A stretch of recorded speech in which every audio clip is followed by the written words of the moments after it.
Pursuant to notice, I call up HR 2595, the Forfeiture Funds Expenditure Transparency Act, for purposes of markup, and move the committee report it favorably to the House. The clerk will report the bill. HR 2595. Without objection, the bill be considered as read and open for amendment at any point. The chair recognizes the gentlelady from Wyoming, Ms. Hageman, for an opening statement. Thank you, Mr. Chairman. HR 2595. The gentlelady suspend. Committee come to order. Gentlelady is recognized. HR 2595, the Forfeiture Funds Expenditure Transparency Act of 2024, is a simple and straightforward bill that requires state and local law enforcement agencies with the authority to prosecute a criminal case to report how forfeited funds and property are used. The Department of Justice operates the Equitable Sharing Program, which allows any state or local law enforcement agency that participated in an investigation or prosecution resulting in federal forfeiture to request a portion of the federally forfeited cash, property, or proceeds. Under federal law, the Attorney General is required to report annually to Congress and make publicly available a report detailing total deposits into DOJ's Asset Forfeiture Fund, total expenses paid from the Asset Forfeiture Fund, the property transferred to local and state law enforcement agencies, and other information. However, the statute does not require state and local law enforcement agencies to report the receipt or use of specific property or funds to the Attorney General or to Congress. Current DOJ guidelines require the law enforcement agencies to certify that they will use equitable sharing funds for permissible purposes. The guidelines also require state and local law enforcement agencies to submit an annual report to DOJ detailing the agency's receipts and expenditures of equitably shared funds. However, this information is reported solely to the DOJ and not to Congress. Congress authorized the fund and the Equitable Sharing Program and therefore has an interest in overseeing its application. Right now, we are limited to just seeing the federal side of the picture. Having a full understanding of how the Equitable Sharing Program is conducted is even more important today as this committee considers bipartisan legislation to reform our federal civil asset forfeiture laws. Oversight is necessary for good governance and legislating, and this bill promotes transparency and accountability with how federally forfeited funds are received and used by state and local law enforcement agencies. I urge my colleagues to support this bill, and I yield back. Back. The chair now recognizes the ranking member, Mr. Nadler, for an opening statement. Mr. Chairman, HR 2595, the Forfeiture Funds Expenditure Transparency Act, would import a reporting requirement into an asset forfeiture system that is in desperate need of overhaul. There is universal agreement on this committee that the asset forfeiture system requires major reform. That is why in June of last year we voted unanimously to favorably report HR 1525, the Fifth Amendment Integrity Restoration Act. That bipartisan bill would eliminate the system of administrative asset forfeiture, which allows the federal government to seize and retain property that it believes was connected to a federal crime, regardless of whether the property owner committed the crime and regardless of whether the commission of the crime has been proven in court. As I explained during the markup of HR 1525, there is no judicial oversight of administrative forfeiture proceedings at all. The system lacks protection of Fifth Amendment due process rights, and it creates perverse incentives for federal agencies to pursue civil forfeiture in cases where it is unwarranted. Many state and local law enforcement agencies have similar asset forfeiture procedures. Moreover, the value of forfeited property is often less than the cost to retain legal counsel, leaving lower-income people whose property is seized for forfeiture with no ability to fairly contest the seizure. This is particularly troubling in light of several studies that have shown civil forfeiture disproportionately impacts working people in communities of color. These already problematic features of our asset forfeiture system are compounded by the Equitable Sharing Program between federal and state law enforcement, which allows authorities, even in the states that have eliminated or reformed their own forfeiture laws, to receive a percentage of forfeited funds referred to the federal government for seizure. The FAIR Act would begin to remedy the problems with our asset forfeiture system. It would eliminate the administrative process so that only an Article III judge could order a forfeiture. It would raise the legal standard for forfeiture from a preponderance of the evidence to clear and convincing evidence. It would provide access to counsel for indigent persons seeking the return of their property. And critically, the FAIR Act would abolish the equitable sharing program between federal and state law enforcement agencies. These reforms enjoy support not just from a broad bipartisan coalition of advocacy organizations, but also from the members of this committee on both sides of the aisle. If the majority is truly concerned about the state's use of federally seized assets through equitable sharing, then the clear solution is to bring the FAIR Act to the floor. For 8 months, the bill has been ready for a floor vote. Instead, we are inexplicably marking up a bill that would make no effort to reform the federal asset forfeiture system, and instead would merely require state and local law enforcement agencies to report every 6 months about the use of funds that they obtain through the equitable sharing program. Not only are there already extensive reporting requirements in the equitable sharing program that render this bill largely duplicative, but this new reporting requirement would be entirely unnecessary under the FAIR Act because that bill would eliminate the equitable sharing program altogether. Ultimately, this legislation represents a step back on the road to reform, legitimizing a program that each of us has voted to eliminate while making no effort at serious reform. This committee has already voted in favor of significant reforms to our federal forfeiture system. Rather than advancing this competing and practically meaningless legislation, I would ask my colleagues to instead use the power of this committee to bring the FAIR Act, which we've already reported to the floor. I would proudly join you in working to enact the FAIR Act into law. But until that happens, I must vote no on H.R. 2595. I urge my colleagues to do the same, and I yield back. Mr. Chairman, I have an Yields back. The amendment. gentlelady from Wyoming is recognized.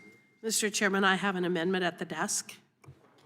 Amendment in the nature of a substitute to HR 2595 offered by Ms. Hageman of Wyoming. Gentlelady is recognized to explain her amendment. Mr. Chairman, this amendment simply adds the year to the title of the bill and updates the implementation of the bill's requirements until after it becomes law. It is not intended in any way to alter the important purpose of this bill, and I urge support for my amendment, and I yield back. Gentlelady yields back. Who seeks recognition? The gentlelady from Texas is recognized. Thank you for your generosity. I move to strike the last word. Gentlelady is recognized. Thank you. First, I join the ranking member, Mr. Chairman, of the full committee, and I would imagine I would join you in moving for the FAIR Act to go to the floor of the House as quickly as possible. And I think we would solve the gentlelady's concern and many other concerns. The gentlelady yield for a second. We are working on that, and we want that to happen as well. Just like we're working on FISA, we want that to get to the floor as well. Delighted. I think yield if we back. worked on the keeping the government open, this Judiciary Committee could get it done. So let's do all of that. And H.R. 30, Mr. Speaker, I called him where he should be. But in any event, the H.R. 30, the anti-trafficking bill. But in any event, we'll work together on many things. H.R. 2595, the Forfeiture Funds Expenditure Transparency Act, would establish a reporting requirement for state and local law enforcement agencies that receive forfeited property or money through the Equitable Sharing Program. This bill would require recipient agencies to provide details for every receipt of property or money and for the activity to which the property or money was used. While greater transparency is certainly needed in nearly every aspect of the civil asset forfeiture process, we should avoid lending any credibility to or perpetrating a failed system that is rife with opportunities for use, perpetuating. Initially designed to provide law enforcement with tools to combat maritime offenses and criminal enterprises, civil asset forfeiture in its current form is often used to target innocent individuals who are primarily people of color and or people of lesser means. These unfair laws and procedures exacerbate racial and economic inequality, unnecessarily deprive people of property rights, and needlessly incentivize policing for profit. We want to help our police, but in many instances, this kind of process takes away the homes of the grandmother that the potential criminal may have lived in. They take the grandmother's home, and the grandmother can't get her home back. Recognizing the troubling and controversial consequences of civil asset forfeiture reform has long been a bipartisan issue. I remember, Mr. Chairman and Mr. Nadler, working with Chairman Hyde. This was a big issue for him. with a procession of members raising serious concerns about fairness and due process from both sides of the aisle. Congress last enacted reform in 2000 with the passage of the Civil Asset Forfeiture Reform Act. Since that time, this committee has dedicated countless hours to reform, exposing many flaws in the process that necessitate considerable change. Current laws allow the federal government to seize property, money, or assets that are purportedly linked to criminal conduct without even or ever arresting, charging, or convicting the owner, and needing only to prove its case by preponderance of the evidence. Following successful forfeiture proceedings, Department of Justice and the Department of Treasury are authorized to share forfeited property with state and local law enforcement agencies through equitable sharing. Equitable sharing, coupled with adoptive forfeiture, allows state and local governments to partner with DOJ and the Treasury to transfer seized property, money, or other assets to the federal government for forfeiture and receive up to 80% of the proceeds, regardless of state law. We have learned that the equitable sharing program undermines states' attempts to regulate forfeiture and has invited the worst abuses by law enforcement. For example, state and local police have reportedly engaged in abusive and coercive traffic stops to establish some pretense to seize property and money from motorists. I want to qualify this by saying this is not the standard for all police in America. This is not a definition of police. But these incidences happen, and again I refer to the grandmother who loses her house innocently, and the arduous process these often innocent people face when trying to recover their property in both time-consuming and costly. Grandmother needs her house back, and for many property owners, they simply cannot do it. As Ranking Member Nadler previously said, the current system of civil asset forfeiture is legalized theft in some instances. And so it is important to note that the Ranking Member made this astute observation during the markup of HR 1525, the Fifth Amendment Integrity Restoration Act of 2023, the Bipartisan Fair Act, which I'm a co-sponsor, and is led by Ranking Member Raskin, co-sponsored by our chairman and many others. Among the many reforms this bill does is improve our work. Let's do the Fair Act. Let's work to do this together, and let's provide real relief to those who have unfairly lost their property. And with that, Mr. Chairman, I yield back. Gentlelady yields back. Mr. Chairman, Gentleman from Kentucky is recognized. move to strike the last word. Gentleman is recognized. I support Ms. Hageman's bill to bring transparency into civil asset forfeiture. Right now, there aren't enough guardrails on civil asset forfeiture.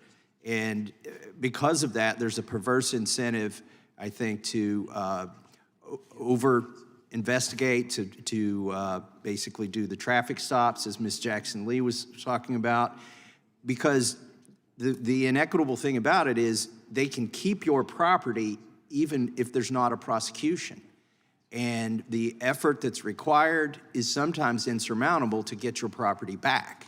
And so, although I favor complete reform of this and support the FAIR Act, as has been mentioned on the other side of the aisle, I think a good step in getting there, you know, I'll take half a loaf if you can't get the full loaf. A good step in getting there is to bring transparency to it. For instance, I'd like to get rid of the Federal Reserve. What is the bill that I introduced? The Federal Reserve Transparency Act. I think if we actually audit it and people find out what's going on, that they would want to get rid of it too. The objections that I hear, though, to that bill, I think are the same objections you might hear to this bill, which is if we know what they're doing, it'll change their behavior. Exactly. That's what we want. The transparency in this will change their behavior. Once we can find out what they're doing with these assets, how they're using them, state and local federal governments are using them, then I think we can motivate the reform that maybe doesn't have the full support of the entire Congress, but should have it at this point. Would the gentleman yield? I would yield to my colleague, Ms. Jackson Lee. I wanted to emphasize some very important points that the gentleman has. We may have a difference of opinion on this underlying bill, but I think the gentleman is in full support of the FAIR Act, just as I've determined that Chairman Jordan is, that we need to move that bill. But I think the point I want to make, which is clearly a large due process point, you don't need to be convicted. You can simply be stopped or arrested, and you have to be the activist to go and get your property back. That's why I mentioned grandmother, because it may be grandmother's house that is put up for the arrested person, the bond, and so it is grandmother's house or grandmother's car that has to be in the eye of the storm. And I think that's what we need to focus on. I yield back to the Yeah, reclaiming my time, I appreciate the gentlelady punctuating that point, that your property can be taken without even a prosecution occurring, and you can't get your property back.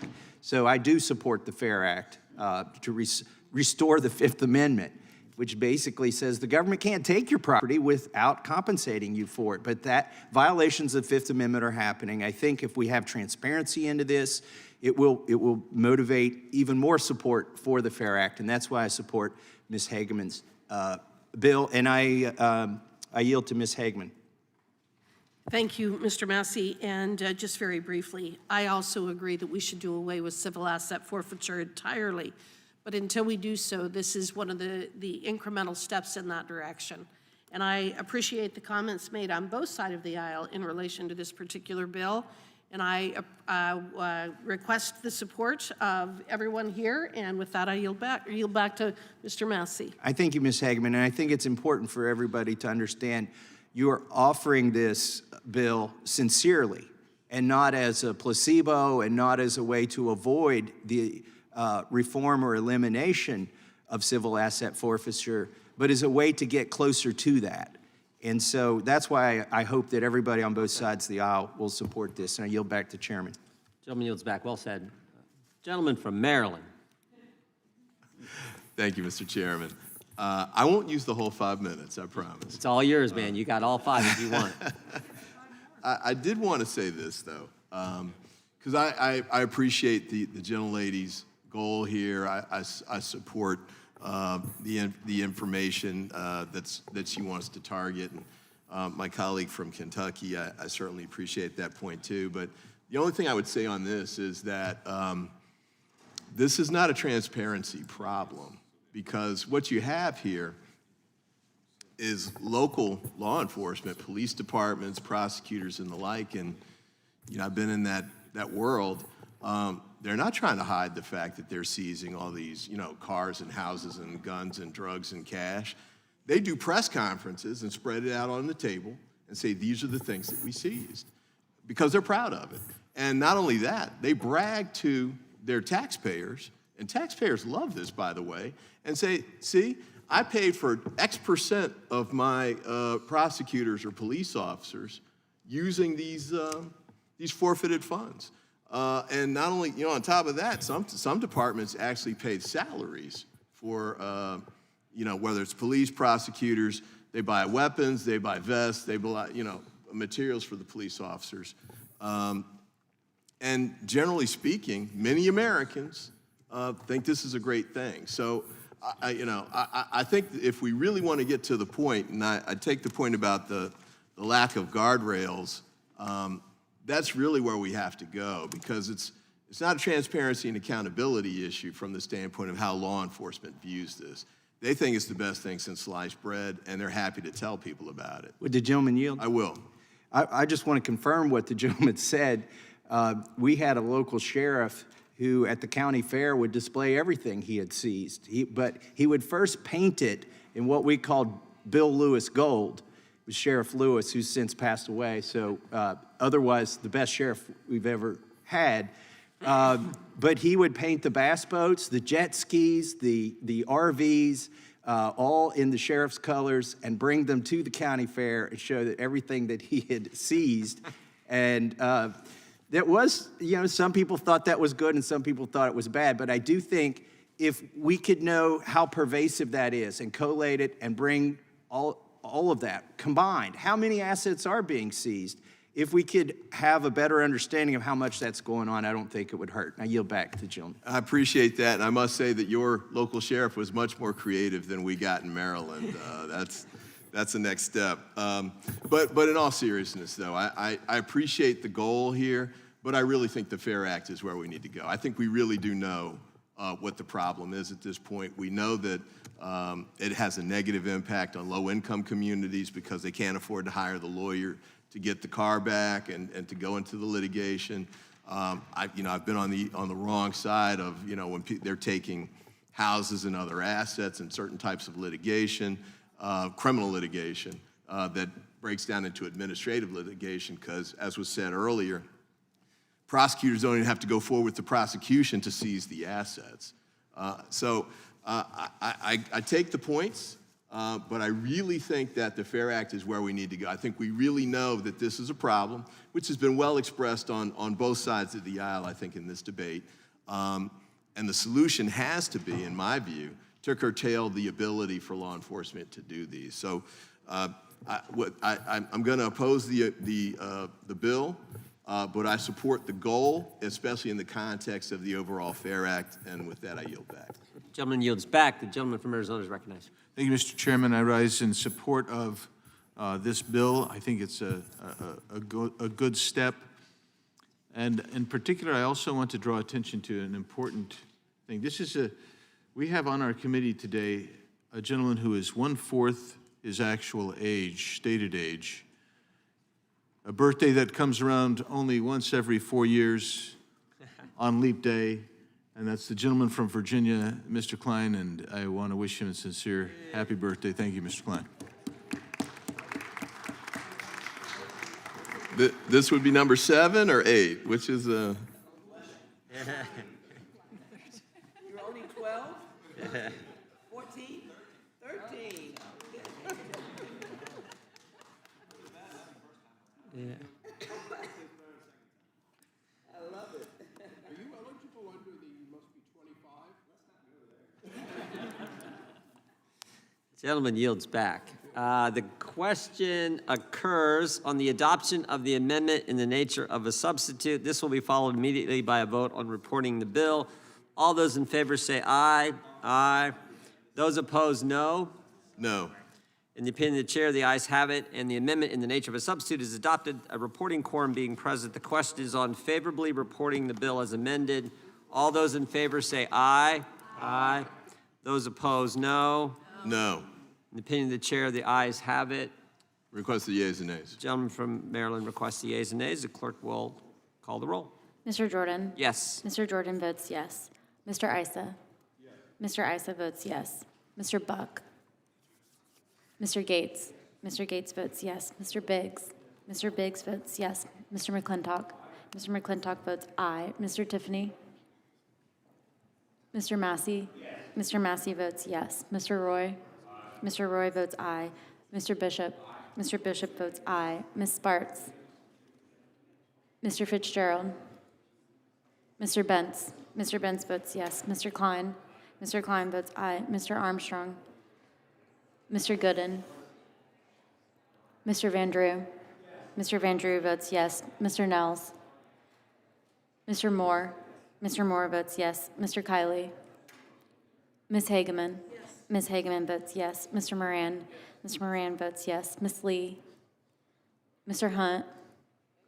Mr. Fry? Mr. Nadler?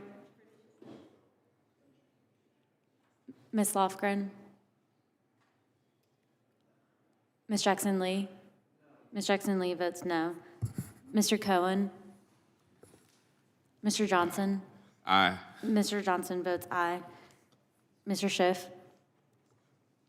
Mr. Swalwell? Mr. Iapol votes no. Mr. Correa? Mr. Correa votes no. Ms. Scanlon? Mr. Neguse? Ms. McBath? Ms. Dean? Ms. Dean votes no. Ms. Escobar? Ms. Ross? Ms. Bush?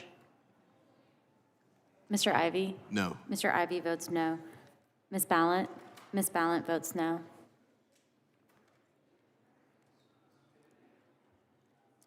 Mr. Tiffany votes aye.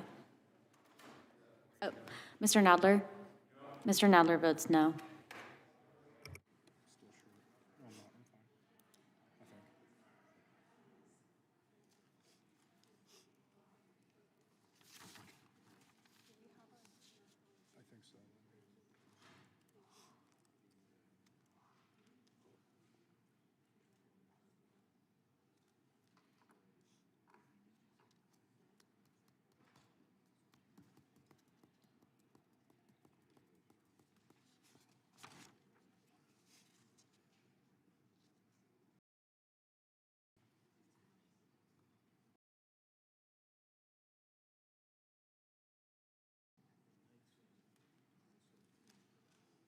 Clerk will report. Mr. Chairman, there are 16 ayes and 7 noes. The ayes have it, and the bill is ordered to be reported favorably to the House. Members will have 2 days to submit views. Without objection, the bill will be reported as a single amendment in the nature of a substitute, incorporating all adopted amendments, and staff is authorized to make technical and conforming changes. Pursuant to notice, I call up H.R. 7335, the Transparency and National Security Threats Act, for purposes of markup, and move the committee reported favorably to the House. Clerk will report the bill. H.R. 7335 to Without direct. objection, the bill will be considered as read and open for amendment at any point. The chair now recognizes the gentleman from California, Mr. McClintock, for an opening statement. Thank you, Mr. Chairman. The national security threat from our open southwest border should now be obvious and alarming to every American. During the first fiscal year of this administration, Border Patrol encountered 15 suspected terrorists attempting to illegally enter our country. Now, that was 5 times as many as the prior fiscal year under Donald Trump. In fact, it was more than we'd encountered during all 4 fiscal years of the Trump administration combined. The second fiscal year of this administration, that number skyrocketed from 15 to 98. Last fiscal year, 169. So far this fiscal year, another 58. That's a 3,000% increase in known or suspected terrorists that we've been able to apprehend. This is shocking in itself, but there have also been 1.8 million known gotaways in the same period. These are people that the Border Patrol watched or tracked crossing our border that they couldn't stop while they've been overwhelmed processing illegal aliens into the United States. 1.8 million illegal entries about whom we know precisely nothing. When Biden abandoned Afghanistan, he released 5,000 of the most dangerous terrorists on the planet. 10 days later, one of them detonated the bomb that killed 13 U.S. service members at Kabul airport. We don't know where the others are, but it's a good bet more than a few are among those 1.8 million. Last July, the FBI director warned this committee that the open southwest border poses a massive security threat to our country. His words, massive security threat, because of the increase in, quote, known or suspected terrorists coming across the southwest border. Under this administration, the threat doesn't stop once these watch-listed aliens are encountered at the border. Instead of detaining and deporting them, the Biden administration is releasing some of them into our cities and towns. In April of 22, for example, a terrorist was released by the Biden administration in Yuma, Arizona. He boarded an airplane and flew from California to Florida. Last March, an al-Shabaab operative from Somalia illegally crossed the U.S. border in California, and according to press reports, quote, was released by Border Patrol and then freely roamed the U.S. for nearly a year before ICE arrested him last month. In November, the administration released a Pakistani national on the terrorist watch list. Last August, a foreign national with ties to ISIS helped to smuggle aliens from Uzbekistan, Russia, Georgia, and Chechnya into the United States illegally through the southwest border. How often does this happen? We have no idea, because the administration won't tell us. Shortly after the news leaked about the ISIS-tied smuggling ring, I requested a briefing from DHS and the FBI. I was initially told that we'd get the classified briefing, but the administration changed its mind and has stonewalled that request ever since. This committee and the American people should be notified every time the administration releases a watch-listed alien into the U.S., and we should know where the alien is located. Of course, the administration stonewalled Chairman Jordan's repeated requests for that information. In April of 2022, Mr. Jordan asked Secretary Mayorkas whether watch-listed illegal aliens had been released into the United States, and if so, where they were now. Mr. Mayorkas had no idea, but promised to get back to him. Mr. Jordan, I understand, is still waiting, despite many follow-up requests. To this day, the committee still doesn't know how many suspected terrorists the Biden administration has released into the country because DHS refuses to tell us.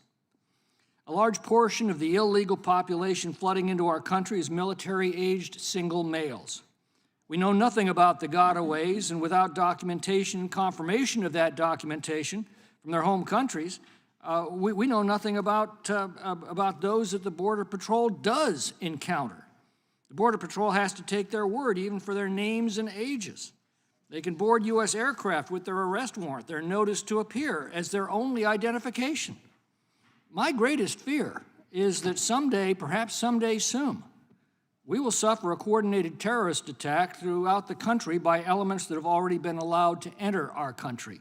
After October 7th, we know what a bloody day that would be.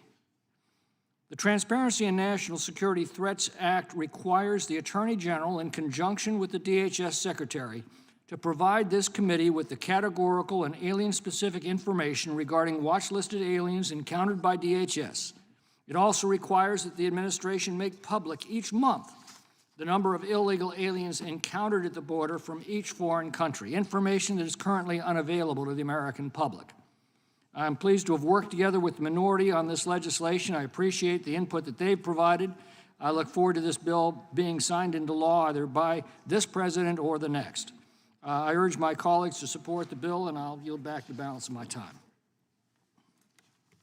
Gentleman yields back. The chair now recognizes the ranking member for opening statement. Mr. Chairman, this legislation imposes a variety of new reporting requirements related to migrants encountered at the southwest border who are on the Terrorist Screening Data Set, or TSDS. Congress should seek additional transparency and accountability from the executive branch, and therefore I support this legislation. I also want to thank Chair McClintock for working with us on the bill before markup.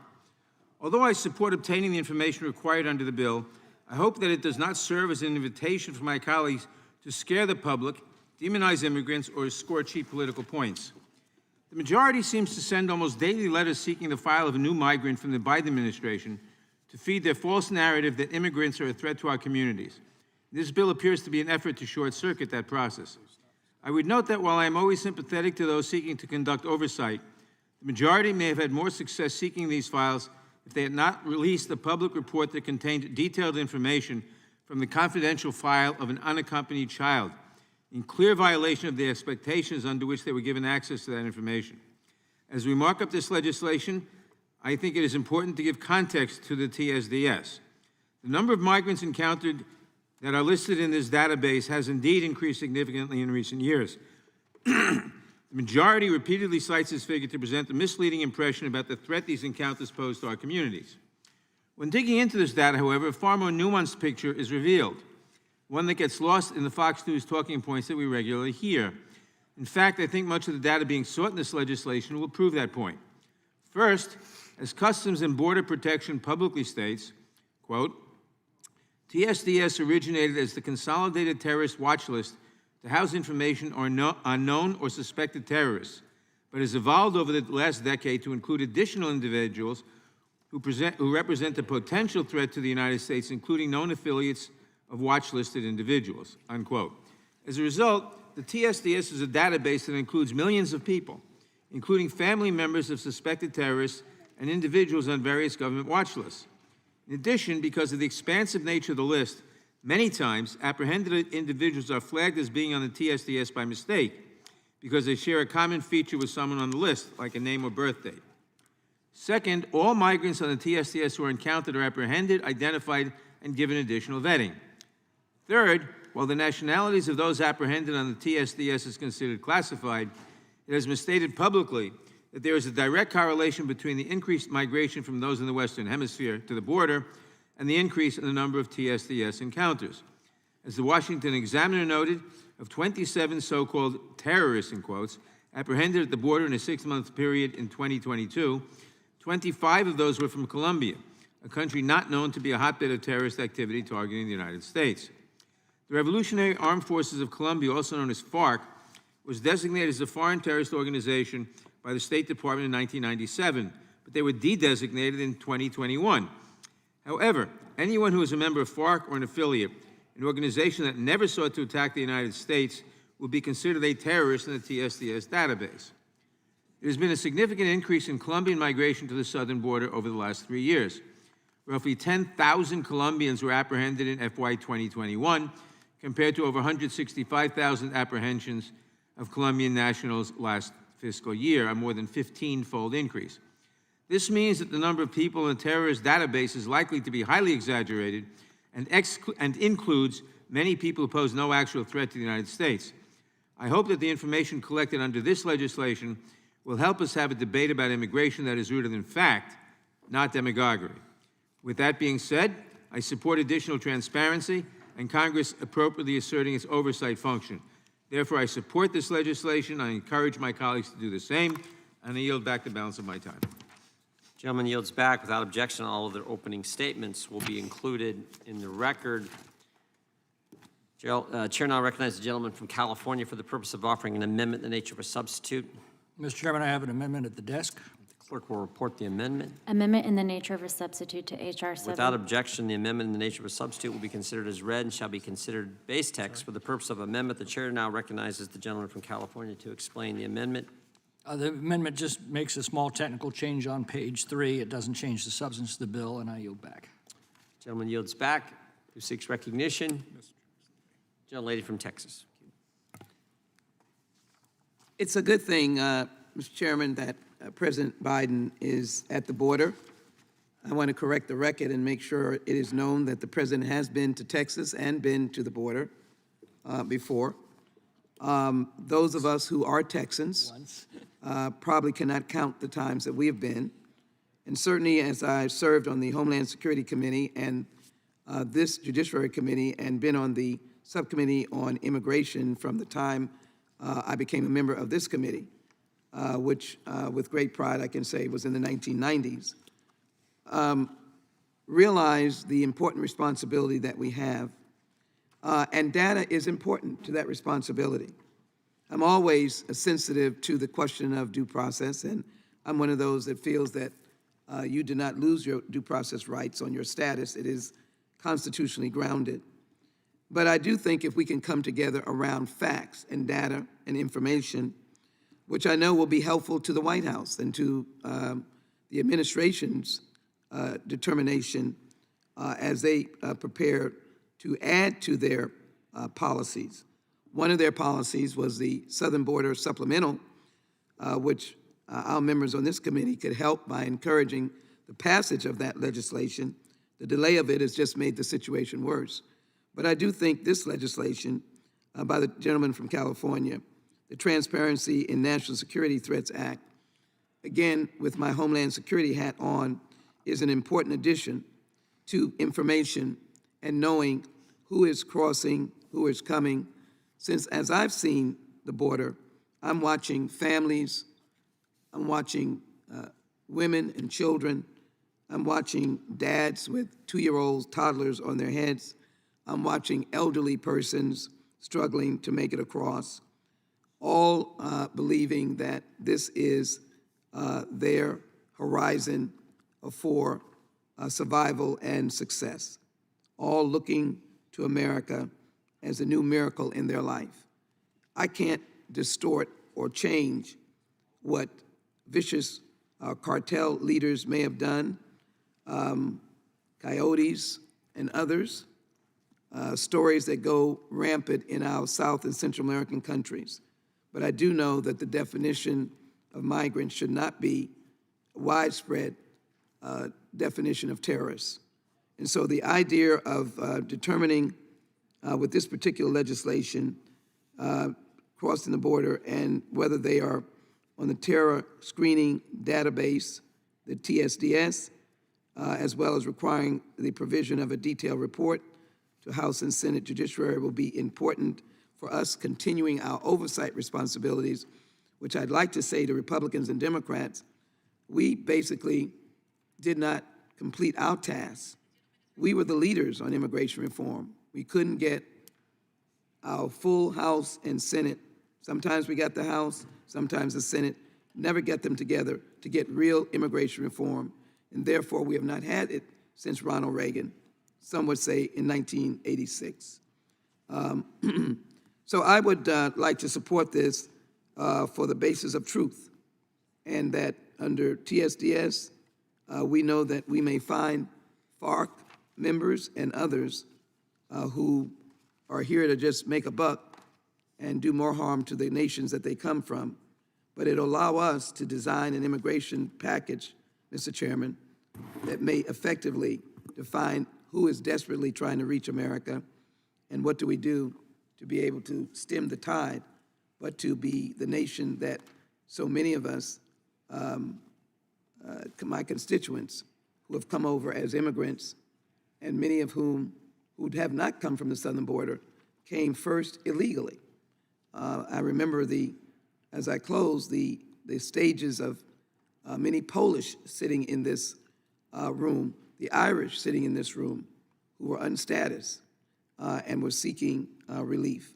So I support this bill because I think the truth factor is going to be very helpful. I hope that we, the Judiciary Committee, can be part of comprehensive immigration reform. With that, I yield back. Gentlelady yields back. Question is on adoption of the amendment in the nature of a substitute. This will be followed immediately by a vote on reporting the bill. All those in favor say aye. Aye. Those opposed, no. In the chair, the ayes have it. The amendment in the nature of a substitute is adopted. A reporting quorum being present, the question is on favor of reporting the bill. All those, bill as amended. All those in favor say aye. Aye. Those opposed, no. The ayes have it, and the bill is ordered to be reported favorably to the House. Roll call from the gentleman from Wisconsin. The clerk will call the roll. Mr. Jordan? Yes. Mr. Jordan votes yes. Mr. Issa? Mr. Buck? Mr. Gates? Mr. Biggs? Mr. McClintock? Mr. McClintock votes aye. Mr. Tiffany? Mr. Tiffany votes aye. Mr. Massey? Mr. Roy? Mr. Bishop? Mr. Bishop votes aye. Ms. Spartz? Mr. Fitzgerald? Mr. Bentz? Mr. Klein? Mr. Klein votes aye. Mr. Armstrong? Yes. Mr. Armstrong votes yes. Mr. Gooden? Mr. Van Drew? Yes. Mr. Van Drew votes yes. Mr. Nels? Mr. Moore? Mr. Kiley?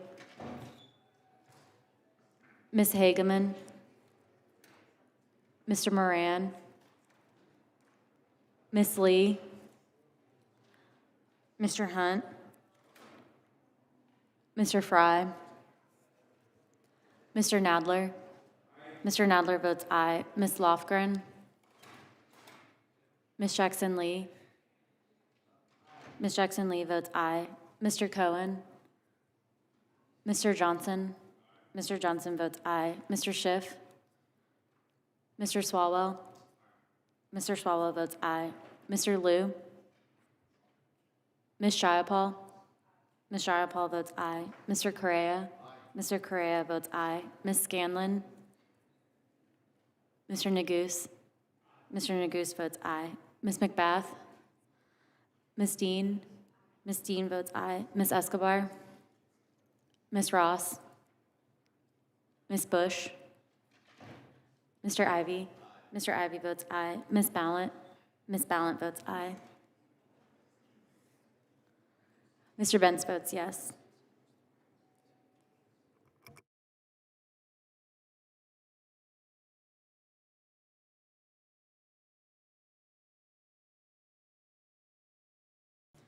Ms. Hageman, you are not recorded. Ms. Hageman votes yes.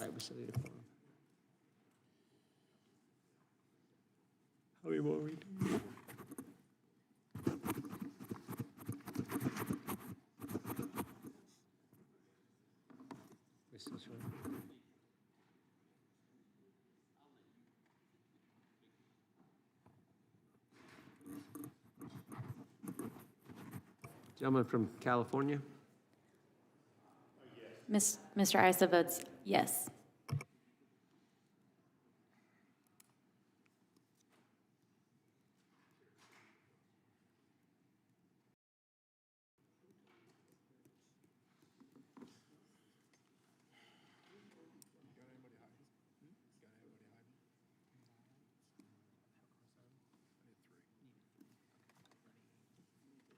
We got any back in the back?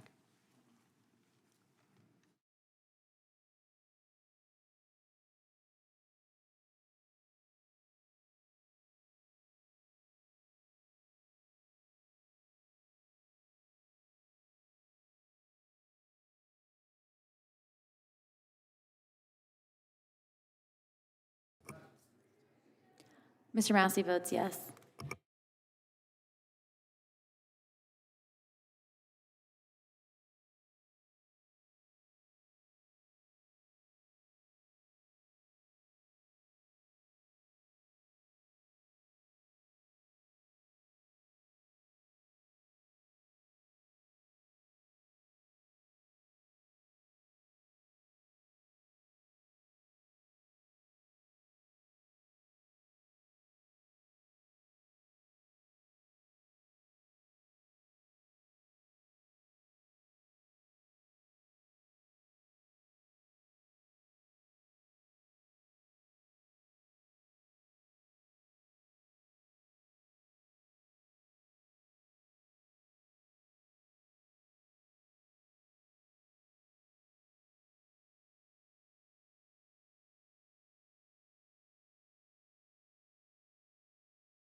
Mr. Fry, you're not recorded.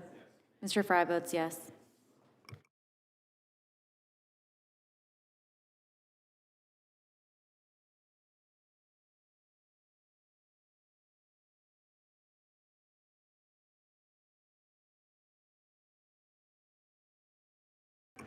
Mr. Fitzgerald, you are not recorded.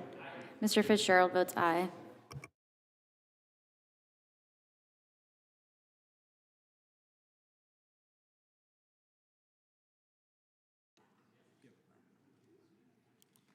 Clerk will report. Mr. Chairman, there are 23 ayes and 0 noes. The ayes have it, and the bill is ordered to be reported favorably to the House. Members will have 2 days to submit views. Without objection, the bill will be reported as a single amendment in the nature of a substitute incorporating all adopted amendments, and staff is authorized to make technical and conforming changes. Pursuant to notice, I call up HR 7334, the Detain and Deport Illegal